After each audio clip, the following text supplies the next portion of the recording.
Hi, good evening అందరికీ. ఈరోజు morning కుడుముకు తిన్నాను కదా, ఆవిరి కుడుము. ఈవేళ ఈ పూట ఈ చాట్ చేసుకొని తింటున్నానండి. జర ప్యాజ్ దాలో భయ్యా లాస్ట్లో అయిపోయింది, ఉల్లిపాయ అది అయిపోయింది. ఇంకా అందుకని అది తినలేక వదిలేసాను అనమాట.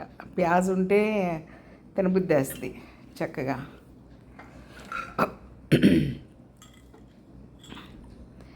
బఠానీలు, కాబూలీ శనగలు, రాజ్మా కొంచెం కొంచెం నానబెట్టాను.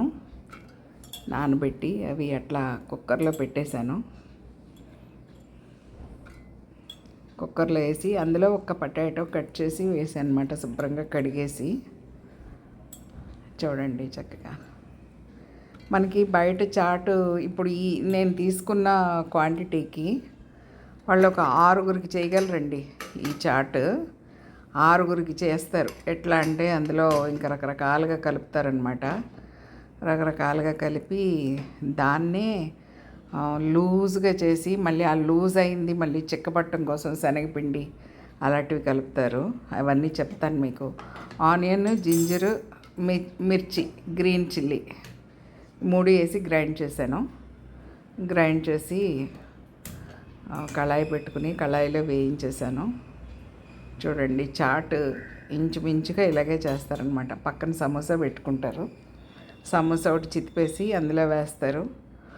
బఠానీ గింజలు అంతా కలిపి ఒక 10-15 బఠానీ గింజలు పడతాయి మన ప్లేట్లో బయట తింటే. మిగతా అంతా చెత్త చెదారం, వాళ్ళు వేసిన శనగపిండి నీళ్ళు అవి ఇవి ఒకసారి మీరు గమనిస్తే మీకు అర్థమవుతుంది. సమోసా ఉంటుంది, కంప్లీట్గా సమోసా నిండిపోయి ఉంటుంది మనకి ప్లేట్లో. ఈ చాట్కు సంబంధించినవి మాత్రం కొద్దిగా 15 గింజలు 20 గింజలు ఉంటాయి అంతే మన ప్లేట్లో.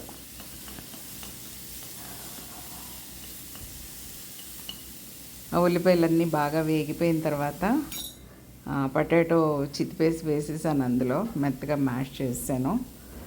మ్యాష్ చేసి ఇంక ఇలాగే చేస్తారండి చాట్. కాకపోతే ఏంటంటే ఇది ఇలా తయారు చేసి పెట్టుకుని పక్కన మధ్యలో గోయి చేసి నీళ్లు పోస్తాడు. నీళ్లు పోసి అందులో శనగపిండి కలుపుతాడు. దీంట్లోనే శనగపిండి కలిపేస్తాడు అనమాట. అంటే ఇప్పుడు నేను తయారు చేస్తున్నాను కదా, మీకు చెప్తాను, అంచెలంచెలుగా చెప్తాను. అయితే మీకు ఇప్పుడు ఇది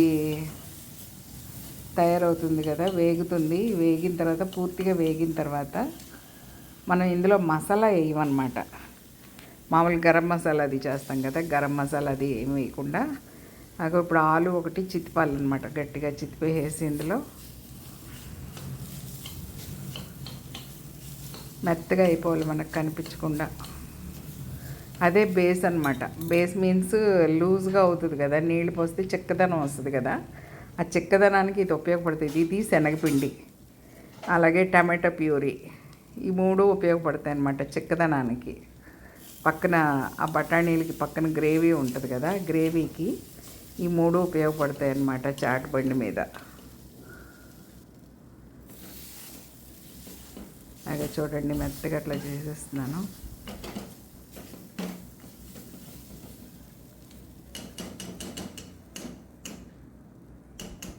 వెళ్ళడానికి మిస్ అయింది ఏంటంటే కొత్తిమీర. నేను అనుకోకుండా చేశాను. ఇది మామూలుగా శనగలు ఉడకబెట్టుకుని తినేద్దామని అనుకున్నాను, కానీ చాట్ చేయాలనిపించి చూస్తే కొత్తిమీర లేదు.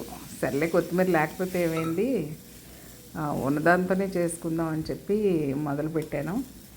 చూడండి ఎలా చక్కగా. ఇప్పుడు ఇది ఉంది కదా, దీంట్లో ఏం చేస్తారంటే వాళ్ళు ఎక్కువ శనగపిండి వేసేస్తారు. శనగపిండి టమాటాలు గుజ్జు చేసి కలిపేస్తారు ఇందులో. కలిపేసి అంతా చుట్టూ అడ్జస్ట్ చేసుకుని పెట్టుకుంటారు అనమాట. మధ్యలో ఆ ప్లేట్లో మధ్యలో గొయ్యి ఉంటుంది అనమాట. ప్యాన్ ఉంటుంది కదా వాళ్ళ దగ్గర పెద్దది, మధ్యలో గొయ్యి ఉంటుంది. కొంచెం కొంచెం బఠానీలు కలుపుతూ ఉంటాడు. మధ్యలో నీళ్లు పోసి ఉడకబెట్టేస్తాడనమాట. ఆ నీళ్లు పోసి వేడి చేసేసరికి ఆ శనగపిండి అంతా గ్రేవీలాగా అవుతుంది. గ్రేవీలాగా అయిపోయేసరికి ఇప్పుడు మనం పొటాటో వేస్తే ఎలా గ్రేవీలాగా వచ్చింది కదా మధ్యలో, అలా గ్రేవీలాగా వస్తుంది అనమాట. దాన్ని ఒక సమోసా చితిపేసి దాని మీద అందులో వేసేస్తాడు. మనం కొంచెం కొత్తిమీర మసాలాలు అన్నీ వేసేసరికి మనం ఎమ్మీగా తినేస్తాం అనమాట, హ్యాపీగా. తర్వాత వాళ్ళకి మిగిలిపోతుంది కదా సాయంత్రం, ఇంకా అంతా అయ్యేసరికి ఇదిగోండి ఎవరెస్ట్ చాట్ మసాలా వేసాను నేను. ఇంక మసాలా వేస్తే ఇంక పూర్తిగా బండి మీద చాట్లాగే ఉంటుంది కంప్లీట్గా. అలా వేసిన తర్వాత మిగిలిపోయిన బఠానీలు ఏం చేస్తారని అడిగాను ఒకసారి చాట్ మసాలా దగ్గర పనిచేసే అబ్బాయిని.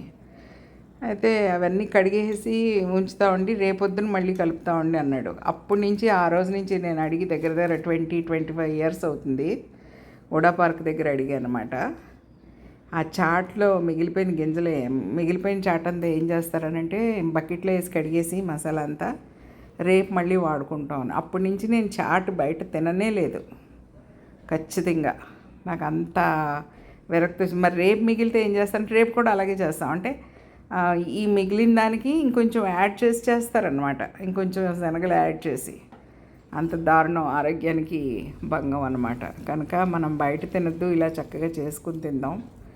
కొంచెం తినేసరికి నాకు ఉల్లిపాయ ముక్కలు అయిపోయిన తర్వాత నాకు ఇంకా తినబుద్ది ఇట్లా, అందుకని దాన్ని ఇంకా పక్కకు పెట్టేశాను అనమాట. చక్కగా అలా నిమ్మకాయ పిండుకుని తింటే ఎంత హాయిగా ఉందంటే అంత హాయిగా ఉందండి. నిజంగా ఒక్కసారి ట్రై చేయండి అందరూ. బయట చాట్ తింటాం మానేస్తారు. వాళ్ళు పిచ్చి పిచ్చి చేతులతో పిచ్చి శుభ్రం లేని గిన్నెల్లో చేసే చాట్ కంటే మనం ఇంట్లో ఇలా చేసుకుని కొత్తిమీర లేకపోయినా సమోసా లేకపోయినా మనం తినచ్చు. ఉల్లిపాయలన్నీ తినేసాను, ఆఖరికి అది మిగిలింది. దీనికి రేపు ఒక చపాతీ చేసుకుని దాన్ని వేడి చేసుకుని హ్యాపీగా తినేస్తాను రేపు. థ్యాంక్ యూ అండి, థ్యాంక్ యూ ఫర్ వాచింగ్. నా సబ్స్క్రైబర్స్ అందరికీ ధన్యవాదాలు తెలియజేస్తున్నాను. Thank you. నచ్చితే లైక్, షేర్.